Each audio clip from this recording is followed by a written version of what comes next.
तो सी लैंग्वेज की इस 1 मिनट सीरीज में मैं पार्ट 2 में आज मैं computer introduction of computer discuss करने वाला हूँ। सो सब फर्स्ट ऑफ ऑल मैं ये बता दूं कि कंप्यूटर एक इलेक्ट्रॉनिक डिवाइस है जो कि हार्डवेयर एंड सॉफ्टवेयर दो यूनिट से चलती है। अगर डेफिनेशन के टर्म में बात करें तो all touchable devices of computer is called hardware. And अगर सॉफ्टवेयर के डेफिनेशन के टर्म में बात करें तो collection of programs is called software. Means ढेर सारे प्रोग्राम्स अगर हम एक साथ कंबाइन कर दें तो हमारा क्या बन जाएगा? सॉफ्टवेयर बन जाएगा। तो ये थोड़ा ध्यान रखना है।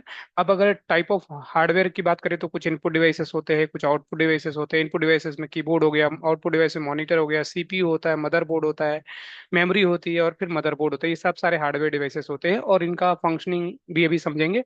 फिर समझते हैं जो प्रोग्राम्स है, जो सॉफ्टवेयर है, सॉफ्टवेयर को ही हम लोग, प्रोग्राम्स को ही हम लोग सॉफ्टवेयर बोलते हैं जनरली। तो हम प्रोग्रामिंग इसलिए सीखते हैं ताकि हम लोग सॉफ्टवेयर डेवलप कर सके। कोई भी लैंग्वेज हम चूज करें, बट हमें सॉफ्टवेयर डेवलपमेंट पर्पज के लिए हम लोग कोडिंग सीखते हैं, चाहे सी लैंग्वेज हुआ, सी प्लस प्लस जावा, कोई भी लैंग्वेज। नाउ अगर आते हैं टाइप ऑफ सॉफ्टवेयर की बात करें तो सिस्टम सॉफ्टवेयर एक पहला सॉफ्टवेयर, जो टाइप ऑफ सॉफ्टवेयर है वो सिस्टम सॉफ्टवेयर। दूसरा है जो एप्लीकेशन सॉफ्टवेयर। तो सिस्टम सॉफ्टवेयर सिस्टम पर्पज के लिए बनाए जाते हैं, जैसे ऑपरेटिंग सिस्टम हो गया, ट्रांसलेटर हो गए, कंपाइलर या इंटरप्रेटर हो गए। ये सब हम लोग इसलिए बनाते हैं ताकि हमारा सिस्टम ऑपरेट हो सके। और एक यूजर पर्पज के लिए जो बनता है, ये यूजर पर्पज के लिए बनता है एप्स, जिसको हम बोलते हैं एप्लीकेशन सॉफ्टवेयर।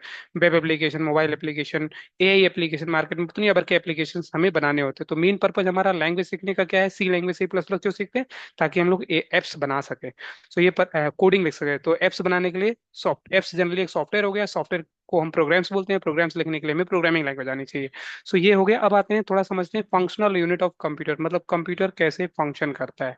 तो उसके बारे में बात करें तो सबसे पहले मैं बात करूँ तो ये अगर मेरा ये कीबोर्ड यूनिट है, ये बाहर वाला जो मैंने बना रखा है, बाहर वाली बाउंड्री को बात करें तो वो मेरा मदरबोर्ड है। इस मदरबोर्ड के यूनिट पर हमने एक यूनिट लगा रखा है सीपीयू। ये वाला यूनिट, सीपीयू के अंदर दो यूनिट है, सीयू और एएलयू। और एक मदरबोर्ड के अंदर एक हमारा रैम लगा होता है। और इसी से सारा हमारा मदरबोर्ड के कनेक्शन के थ्रू, हमारा मदरबोर्ड से ही हमारा कीबोर्ड जुड़ा होता है, मदरबोर्ड से ही हमारा ये आउटपुट यूनिट जो जुड़ा होता है, मदरबोर्ड से ही हमारा हार्ड डिस्क और एसएसडी वगैरह सारी यूनिट जुड़ी होती हैं। फॉर एग्जाम्पल, हमने कीबोर्ड से 2+2 अगर एंट्री किया तो सबसे पहले वो रैम में ट्रांसफर होगा। और रैम में ट्रांसफर होने के बाद सीयू के पास जाएगा। सीयू उसको कंट्रोल करके देखेगा, एएलयू को देगा, एएलयू उसका रिजल्ट 4 निकालेगा और फिर से वापस मेमोरी में स्टोर कर देगा और फिर हमें डिस्प्ले यूनिट पर आ जाएगा। तो इस तरीके से काम करता है। और ये जो जितना भी डेटा ट्रांसफर होता है कंप्यूटर में, जैसे रैम से सीपीयू के पास, तो ये 0 1 0 1 में ट्रांसफर होता है। 0 1 0 1 0 1, इसको हम बोलते हैं बाइनरी नंबर, बाइनरी या मशीन मशीन लैंग्वेज बोलते हैं। तो ये 0 1 0 1 में ट्रांसफर होता है। और कंप्यूटर इलेक्ट्रॉनिक डिवाइस है, डिजिटल डिवाइस है, इसीलिए बाइनरी डिजिट को समझता है ये। और फिर हमारे फंक्शन, हमारे कंप्यूटर, हमारे प्रोसेसिंग को कंप्लीट करता है।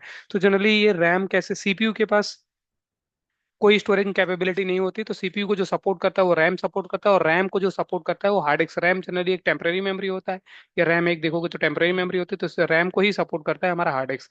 सो हार्ड डिस्क पर हम क्या करते हैं, जितने भी ओएस होते हैं या एप्स होते हैं ये सारे इंस्टॉल कर देते हैं। और फिर हम जब कोई सॉफ्टवेयर खोलते हैं या ओपन होते हैं तो रैम पर लोड होता है, लोड होने के बाद फिर हमें डिस्प्ले पर आता है। मतलब ये सब कंट्रोल सीपीयू करता है। बट हमारा हार्ड डिस्क से चीजें लोड होती है रैम पर, और रैम से फिर हमारा मॉनिटर पर आता है, डिस्प्ले पर चलता है सारा। तो ये रहा कंप्यूटर का इंट्रोडक्शन। Thank you. मिलते हैं नेक्स्ट वीडियो में, पार्ट 3 में। Thank you.